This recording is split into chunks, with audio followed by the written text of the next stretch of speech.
हाय अंजली. हाय प्राजक्ता. कशी आहेस ग? अगं फार थकलेली दिसते. अगं प्राजक्ता, तुला काय सांगू माहिती आहे का? अगदी घरातली कामं करून करून ना माझे नाके नऊ येत आहे आणि स्वतःसाठी तर टाईमच मिळत नाही आहे. एवढी थकून गेली आहे ना, सकाळपासून अगदी मी सुरू होते.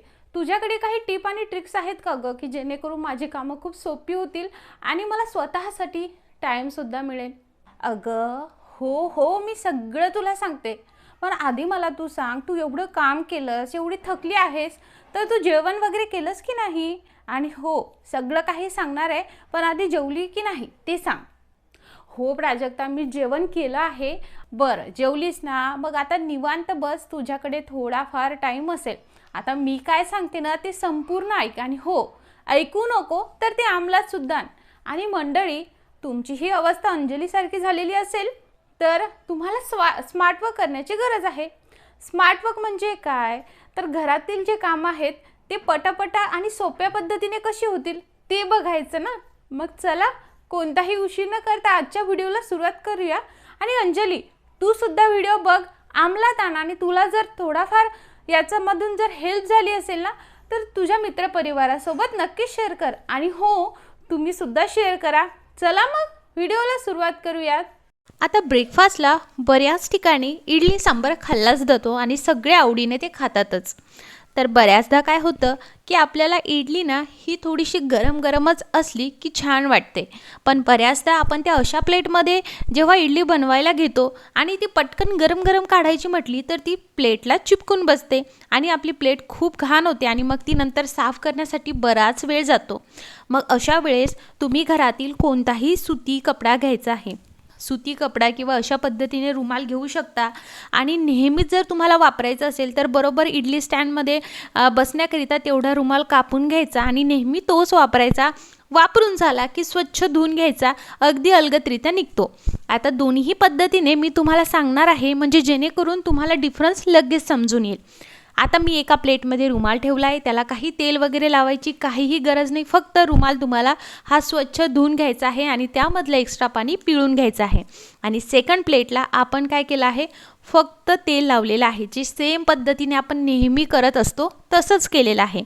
नंतर जे काही पाणी आपण गरम करण्यासाठी ठेवतो इडली स्टँडमध्ये, ते पाणी गरम झालं की नेहमीप्रमाणे आपण इडलीचं प्लेट्स त्यामध्ये ठेवतो. आता माझ्याकडनं ही प्लेट थोडी हलली म्हणून तुम्हाला थोडं वेगळं दिसत असेल. आणि बघा, आता काढली की गरम गरम कशी काढायची अलगदरित्या ते सांगते.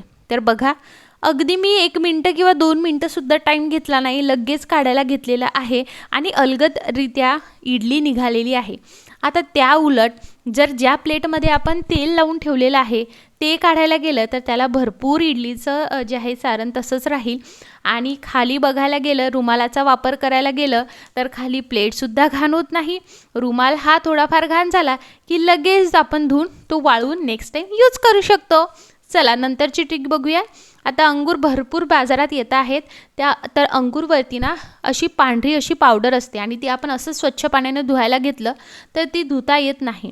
मग अशा वेळेस कधीही अंगूर आणले तर ते कसे धुवायचे ते बघूयात, म्हणजे ती पावडर पूर्ण निघेल. तुम्हाला त्यामध्ये मीठ घालून घ्यायचं आहे. 1 चमचा मीठ सफिशियंट आहे.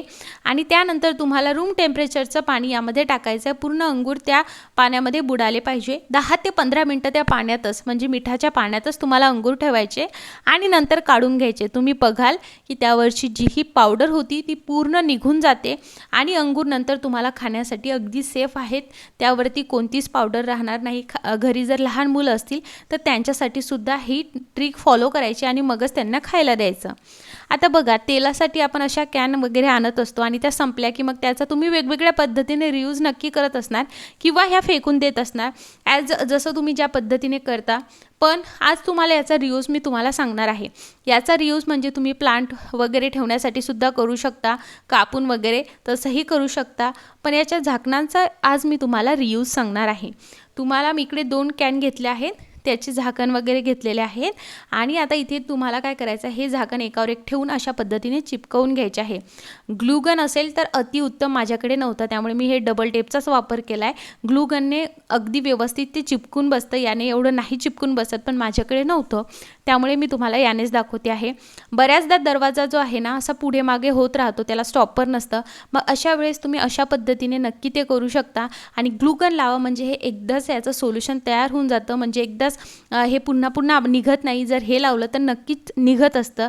आणि दुसरी ट्रिक म्हणजे तुमच्या कबडमध्ये तुम्ही हे लावू शकता.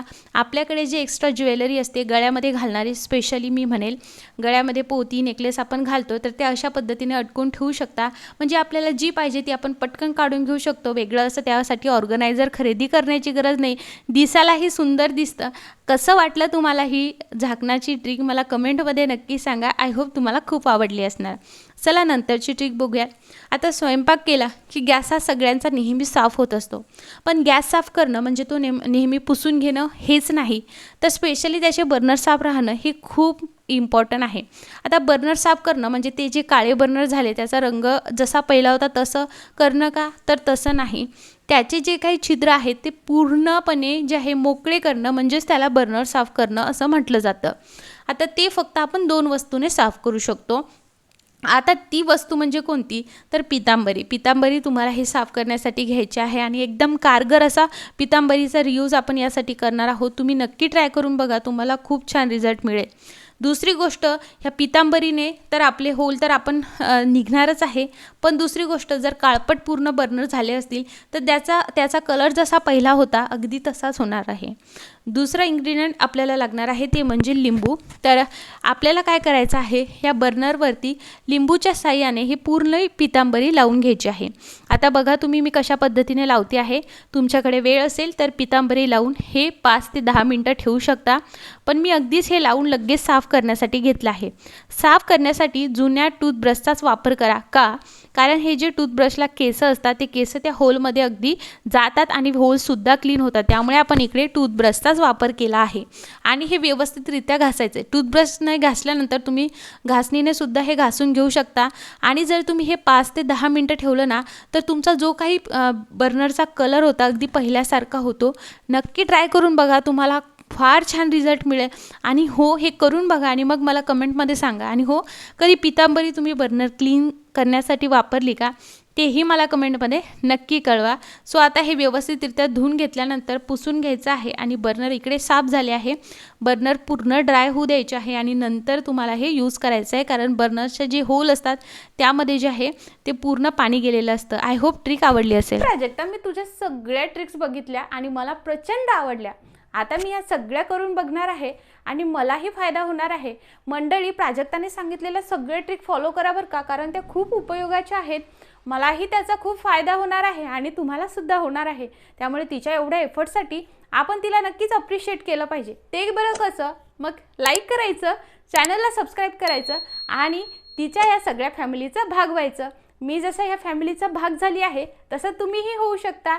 आणि हो, हे सगळं ज्या पद्धतीने मी माझ्या लाईफमध्ये अंमलात आणणार आहे सेम तुम्हाला करायचं आहे आणि तुमचा अनुभव कमेंटमध्ये तिला शेअर करायचा आहे. धन्यवाद.